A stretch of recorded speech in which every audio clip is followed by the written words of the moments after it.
In Coakley, thanks for watching. Good night.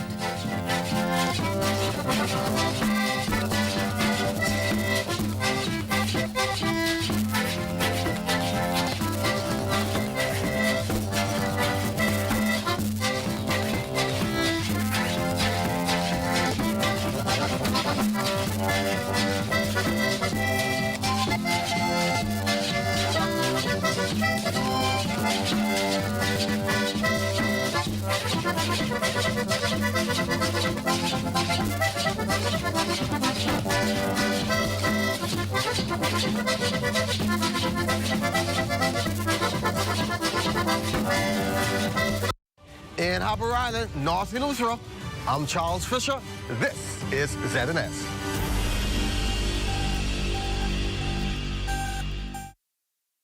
ZNS News is brought to you by the new BTC.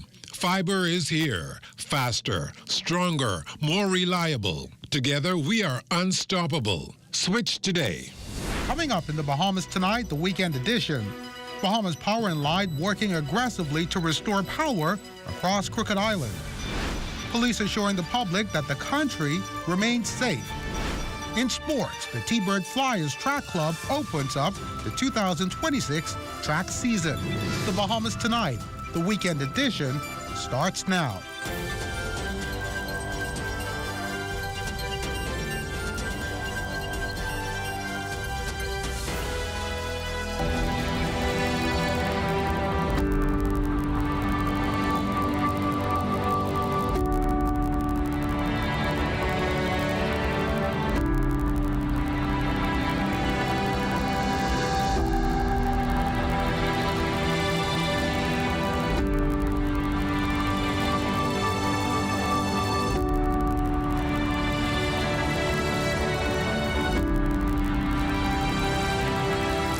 Good evening, Bahamas. On this Majority Rule Day, I'm Lloyd Allen, filling in for Desmond Saunders. Welcome to the broadcast. 59 years ago today, the Bahamas achieved a majority rule for the first time, symbolizing the promise of equality, a leveled playing field, and fair play for all Bahamians. Along the way, the emancipation from slavery in 1836 and gaining independence from Great Britain in 1973. The achievement of majority rule is considered one of the most important events in the history of the country. This year, Bahamian historian Dr. Christopher Curry reflects on majority rule with the story of Collins Wall, the edifice that separates Palmdale and the inner city. It was the brainchild of American businessman Ralph Collins that was constructed in the late 1920s to initially create jobs for Bahamians at a time when much of the world faced the impact from the Great Depression. However, Dr. Curry declares in the 1950s, the wall blocked black Bahamians from gaining access to eastern New Providence. Collins Wall came to represent not just a racial division, but a class division.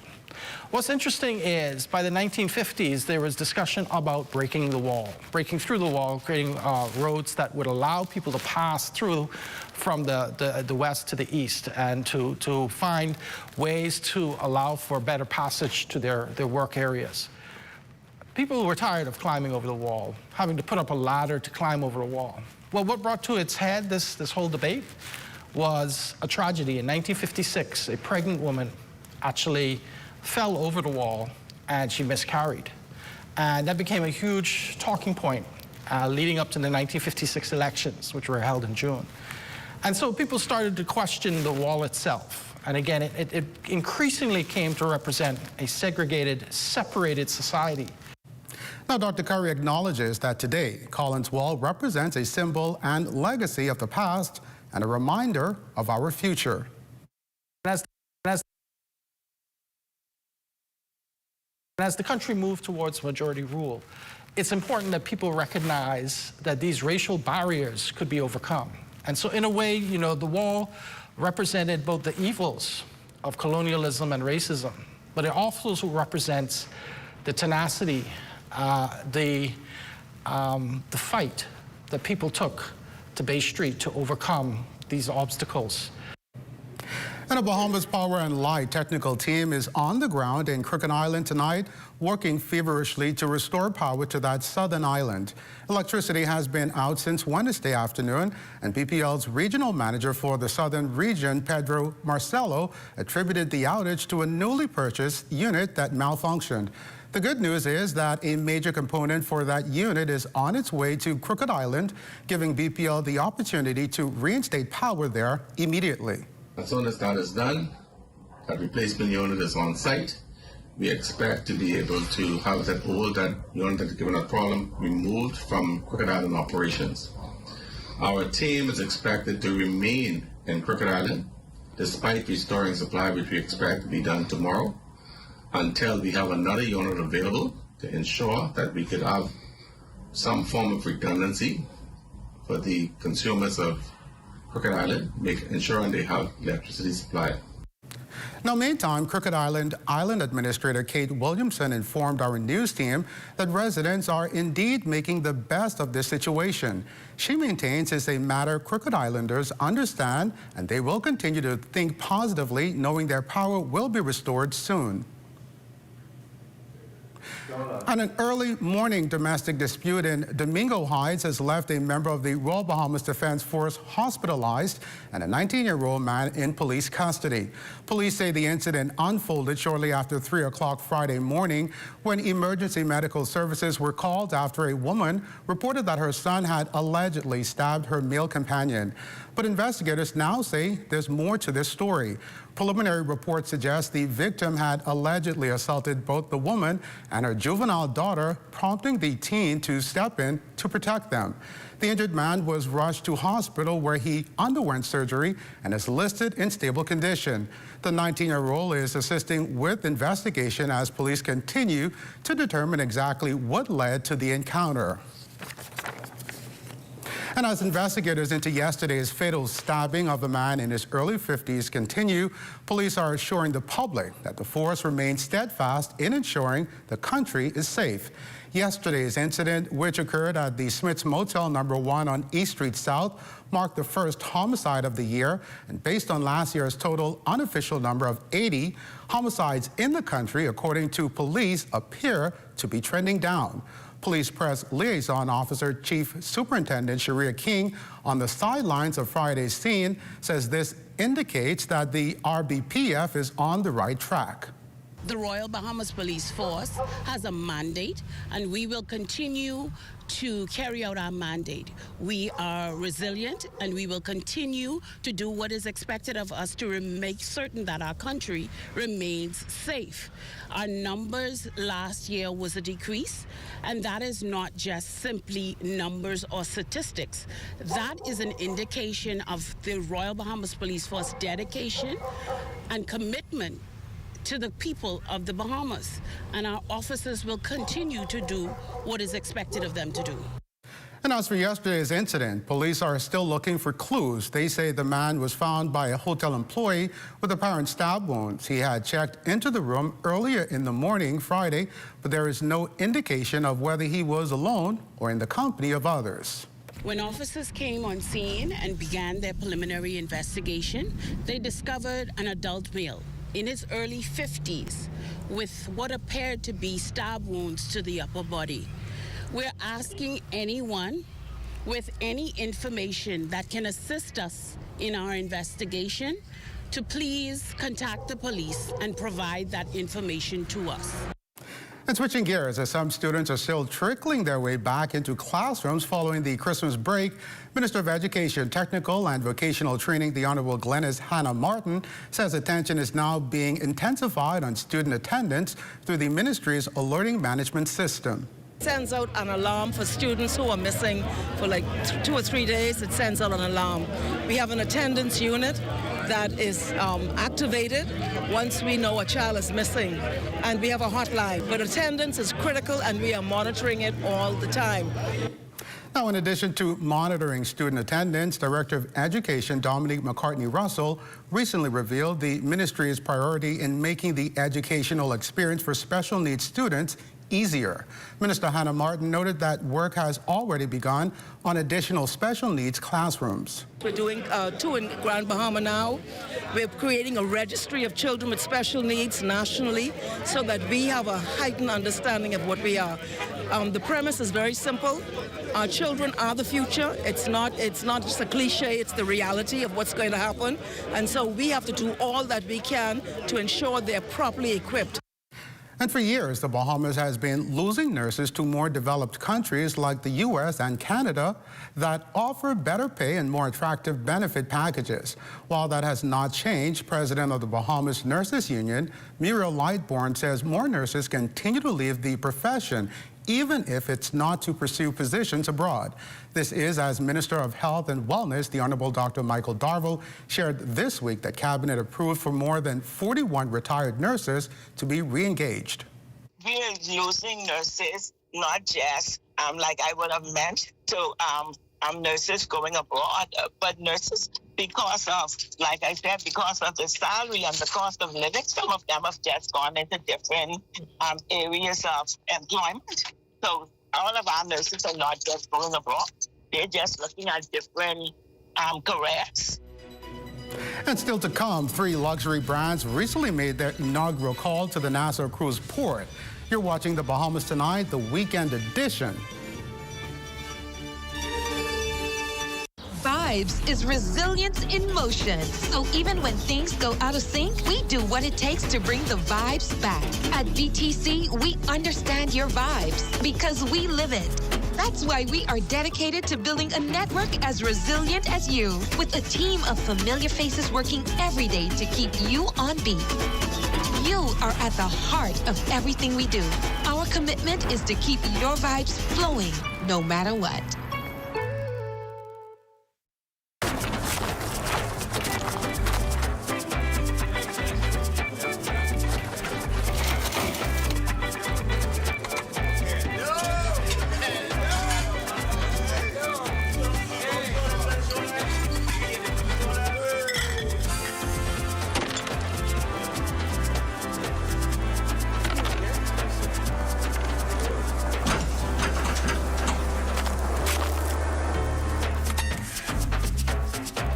One day I told my grandpa, show me what being a Bahamian is all about, and I'll show the Bahamas to the world.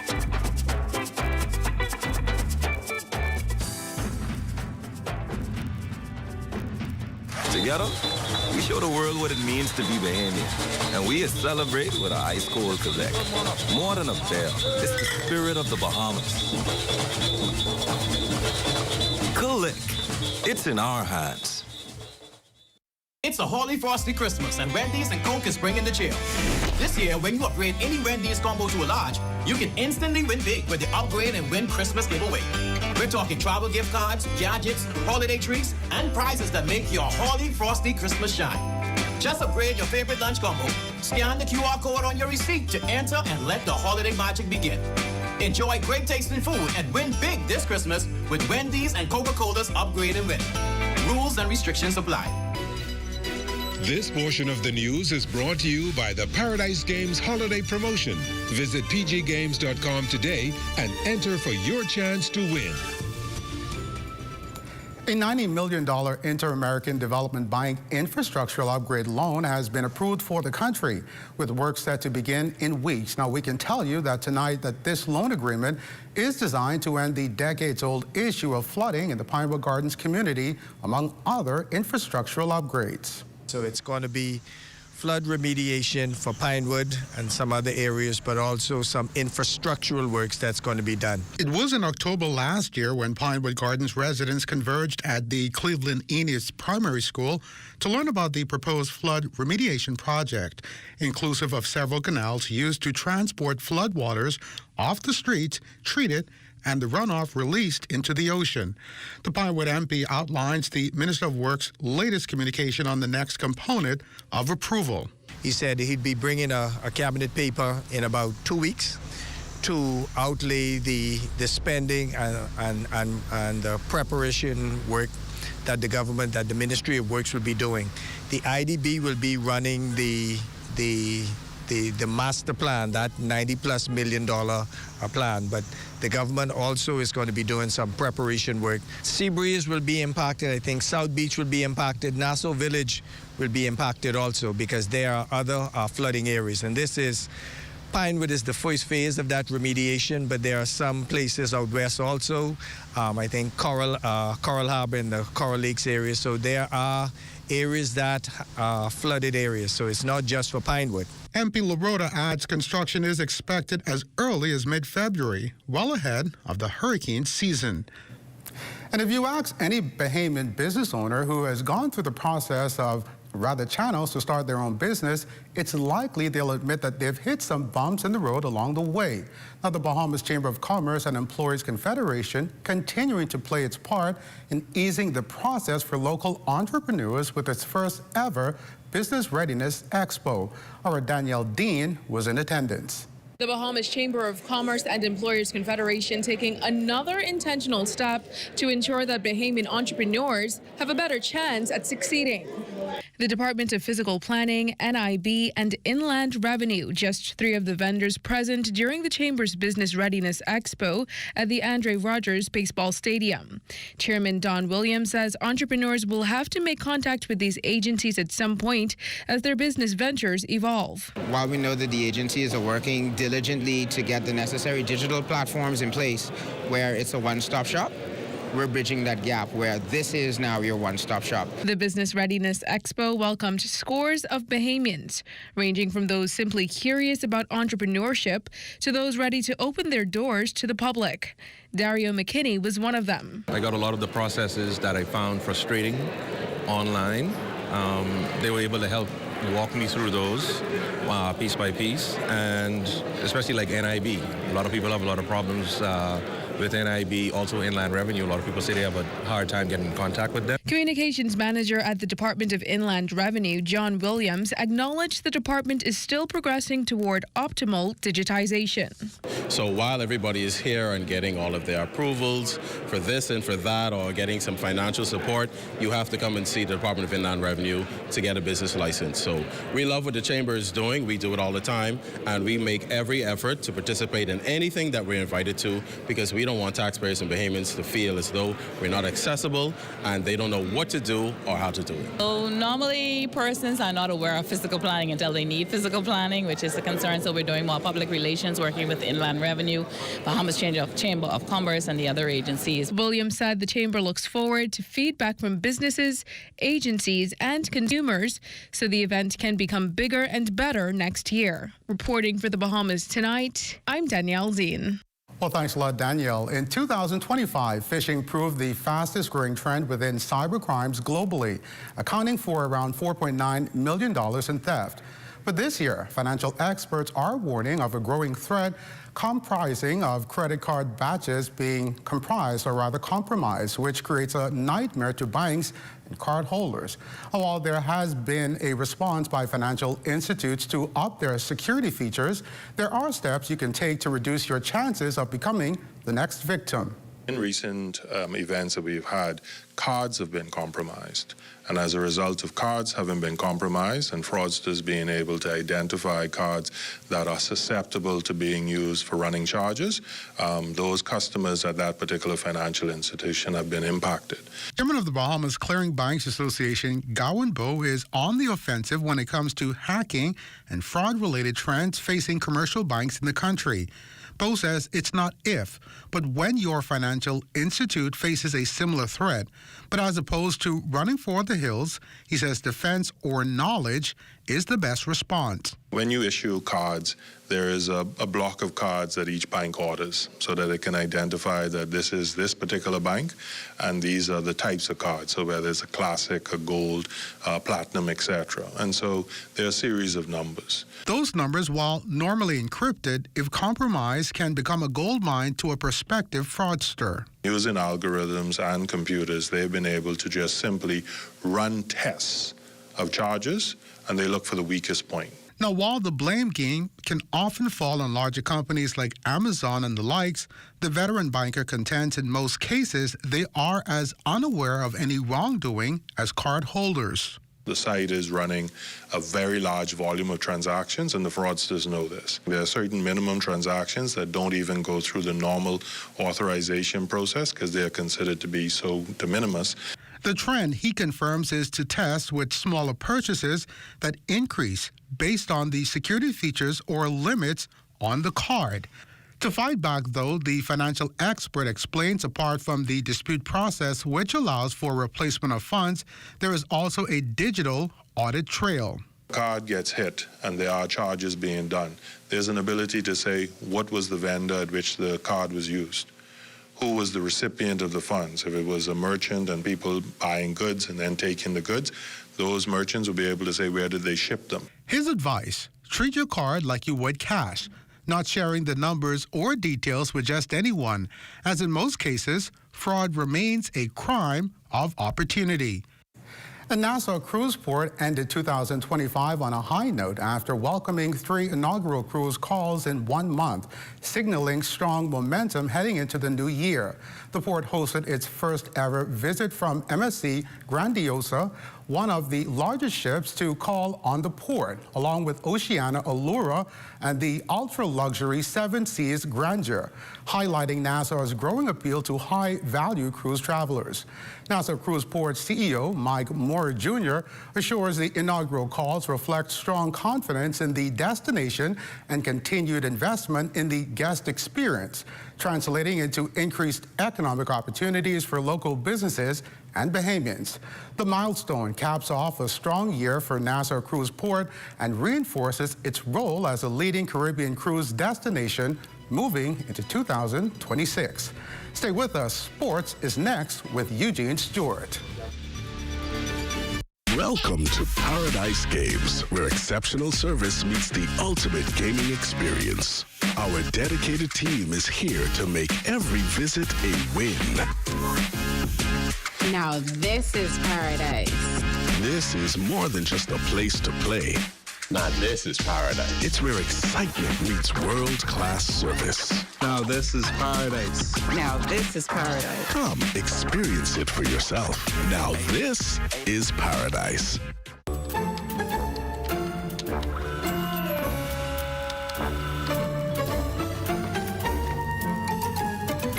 Hiding so you don't have to share. That's crazy. But sharing a 12-pack? That just makes sense. The new Crazy Puffs 12-pack. It's not crazy, it's Little Caesars. Get your 12-pack Crazy Puff now for just $13.50, VAT inclusive, at Little Caesars, Oaksfield, Carmichael Road, East Street South, Charles Hollis Highway, and Prince Charles in the 1 East Plaza. Little Caesars, crazy in all the best ways. Pizza, pizza. Introducing the Focal Smart Pass app that helps you to fuel up faster. Here's how it works. Download the app on the App Store or get it on Google Play and create your profile with payment details. Visit your nearest Shell station, open the app, scan the pump's QR code, select your payment amount, and begin fueling. Say goodbye to cash and cards because the Focal Smart Pass offers secure and convenient payment options right at your fingertips. Download Focal Smart Pass now and fuel up faster today.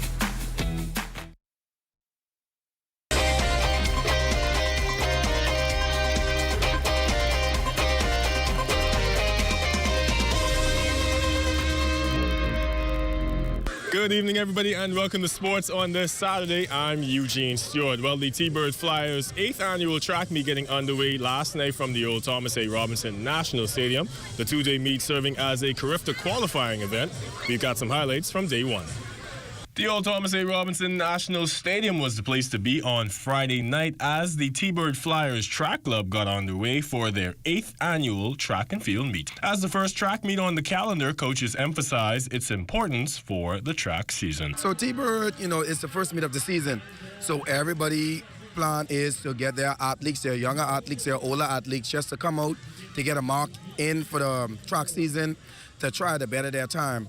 So typically, T-Bird is a meet where you don't normally see sprinters. You see more 800-meter runners, distant runners, maybe some good 4x4s, but just clubs just trying to get their kids in the field of running, and our season goes on, try to better their time. My expectations always high, you know. Grandmama loves to have a few on the Griffith team, and, you know, we're hoping from our club to represent. We got high expectations, and we're looking forward to T-Bird Flyers giving us what we need.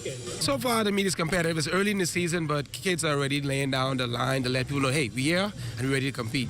In golf news, the Corn Ferry Golf Tour teeing off its 2026 season with the Bahamas Golf Classic taking place at the Ocean Club Golf Course. Members of the tour hosting a kids clinic yesterday featuring pro golfers sharing lessons to the next generation of future stars. Organizer Brooks Downing tells us more on the initiative. What we're seeing is you've got a lot of young men and women who have grown up here playing a little bit of golf, but now there's a thriving youth golf program here in Nassau. Georgette Roll started it. Now Denise and Portier and her team are kind of taking it to the next level with the 14 Clubs Foundation. And we had 60 youth here today that got to experience and ask questions and get autographs and see swings and get tips from 9 of our pros that are playing in the event. And that's precious. Precious time, precious opportunity. This experience you can't get anywhere else. And we're trying to develop that young group of Bahamians that will be that next generation that takes the game to the next level. And what better way to learn than from the pros? We hear from members of the group as they share their experience. I was a little nervous at first that I wasn't going to hit the balls good, but I just realized I had to be calm. I was a little bit nervous at first, and then I keep trying. The pros helped me with a lot of stuff. They told me a lot of tips, and I got a lot of signatures on my hat. As you can see, I got all of them. My experience was good, but I wasn't nervous at all because I've done 2 clinics since I've started playing golf. And I've played golf for about 2 years now. The first round of the Bahamas Golf Classic gets underway tomorrow morning. And that's been your Saturday evening sports check. I'm Eugene Stewart. Have a great weekend.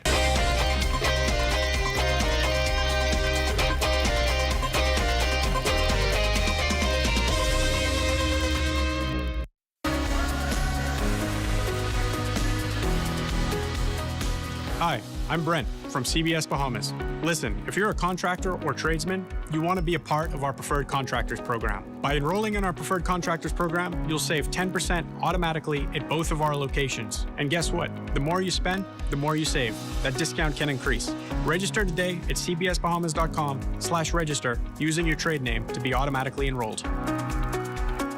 At We Buy and Sell, we help you upgrade your home the smart way, from solar panels and solar lights to strong doors, storm-ready windows, tiles, mirrors, vanities, faucets, and more. Everything you need is right here under one roof. Great quality products, great price, and fast, friendly service every day. Visit us on Robinson Road or send us a message on WhatsApp 242-636-8412 or shop anytime at wbusbahamas.com. We Buy and Sell. Upgrade your home today.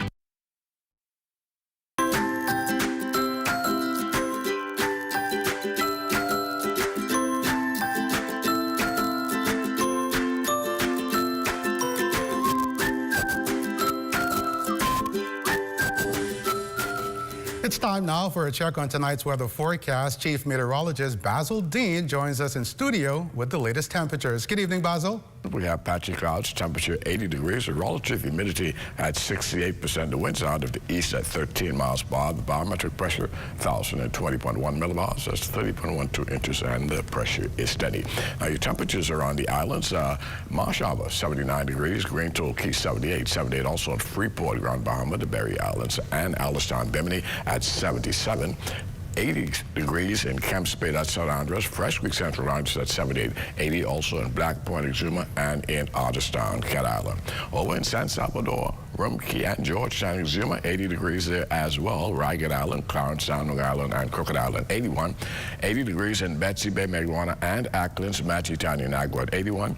And the Turks and Caicos Islands at 79 degrees. And your boating forecast in the northwest and central islands tonight. Winds are going to be easterly at 12 to 18 knots. The wave 3 to 6 feet. So caution flags remain in place for your boaters in the northwest and central parts of our country. Now the tide, that's going to be low at 8:14 tonight. For the southeast Bahamas, easterly winds are pretty strong at 15 to 25 knots. Rough sea conditions down there at 5 to 8 feet over the ocean. So we do have an advisory in place for your boaters in the southeast Bahamas. And then on Sunday in the northwestern parts of our country, we have a reduction in those winds. The winds fall off light and variable. Seas becoming flat at 1 to 3 feet. Low tide tomorrow, 9:27 in the morning, with a high tide at 3:04 in the afternoon. For the central islands, the winds easterly at 10 to 15 knots. Wave 2 to 4 feet. And for the southeast Bahamas, we will have that caution flag holding with that easterly flow at 12 to 18 knots and the wave 3 to 6 feet. That's going to do it for your boating forecast. Satellite pictures showing high pressure remains in control of our weather. Just some patchy clouds are floating around, but there is a front boundary approaching the southeast United States that will continue pushing towards the south and east. Should get into the northwest Bahamas late Sunday night, heading into Monday morning. It could bring with it 1 to 2 passing showers along the frontal boundary. Your forecast tonight, partly cloudy, 70 degrees for the low temperature. Tomorrow we're looking at periods of clouds and sunshine with a high temperature reaching 79 degrees, and the extended weather forecast quite nice through Sunday, but come Monday late, we'll see some clouds develop in a few showers as the front gets a little closer. On Tuesday, a bit more sunshine in the forecast with 1 to 2 showers looking around. Temperature-wise, once again, pretty much in the upper 70s during the daytime, and those nighttime temperatures remaining very comfortable, but we'll see some lower 60s as we head into the middle part of next week. Well, thanks a lot, Basil, and that will end the Bahamas Tonight, the weekend edition. We thank you for continuing to make ZNS your #1 news and information network, as only the sun covers the Bahamas better than ZNS. On behalf of the entire team, I'm Lloyd Allen. Thanks for watching, and good night.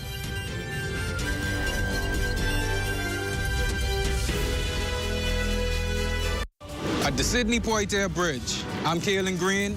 This is ZNS.